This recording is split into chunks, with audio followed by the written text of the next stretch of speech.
Alrighty, welcome my powerlifting people. In this video, I'm going to be answering a question that my Instagram followers had sent to me in my Instagram story. So I answered all of these questions in text format in my Instagram stories before, but now I'm also turning them into a video format. Just another way to get the information out to you all and get it out to a bigger audience. And if you ever want me to answer a question for you, then be sure to follow me on Instagram. And whenever you see me in my stories asking for people to send me in questions, then you can go in and send me a question. I'll answer it there on my Instagram stories. So you get an answer in text format, and then I will possibly put it into my data bank here and be able to turn them into videos. All right, and the question is, how different do you think powerlifting programming will look in 15 years? So that's a very difficult thing to, try and guess or speculate how programming will be different in the future, if it'll be different at all. So oftentimes things kind of come back around. So it may be like, going to one extreme as far as programming, and then a few years later going back to another extreme and then switching back over to the other extreme. Sometimes maybe just being in the middle and people are just picking up various different methodologies.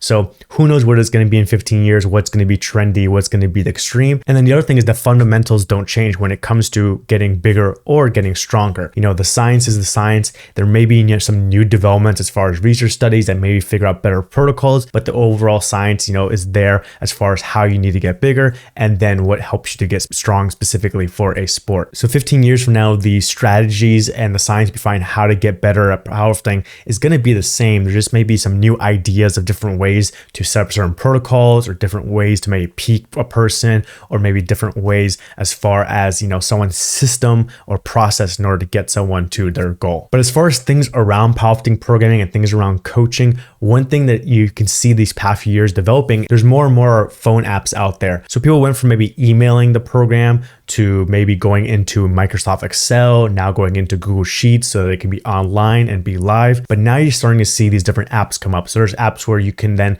coach one-on-one. There's apps where you can just put your program and anyone can go on to. You can have someone develop your own app and just have it be your own private app that your clients download and register for and everything like that. So that could be something that can be more prevalent in the future. Right now, there seems to be some issues with it as far as like some apps seem to be buggy. There's always the issue where if you don't have internet access, then you don't have access to your program. And then there's always the cost. So you could be using something like Google Sheets for free, or even just like emailing someone a program or a PDF or whatever for free, and then they can download it or print it out or whatever, versus having to pay for an app where you are paying some kind of maybe sign up cost, or you're paying some kind of recurring price for each client, or you're maybe paying, many thousands of dollars to have someone specifically design an app for you. And then the other thing that I would like to see, 15 years from now when it comes to powerlifting coaching that you see in other industries is a better database or website where you can see coaches, see information about them, and see reviews on them. So if you want to go and like book a hotel room in whatever city you're in, you can go and search hotel rooms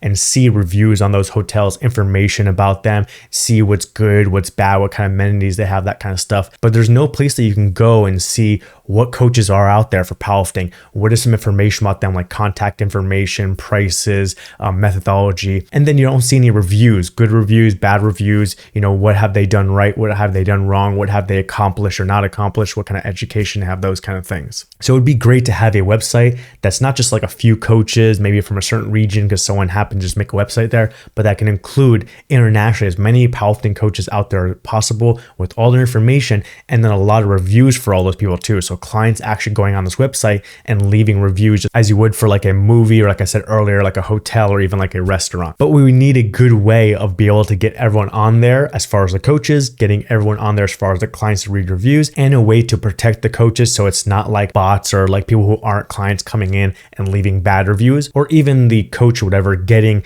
bots or people that aren't their clients to leave good reviews to make them look better. We want it to be accurate. So those are just a couple things I see that could be coming down the line in our sport of powerlifting in 15 years. I hope that helped. And if you want to learn more, be sure to watch this video next, and I'll catch you over there.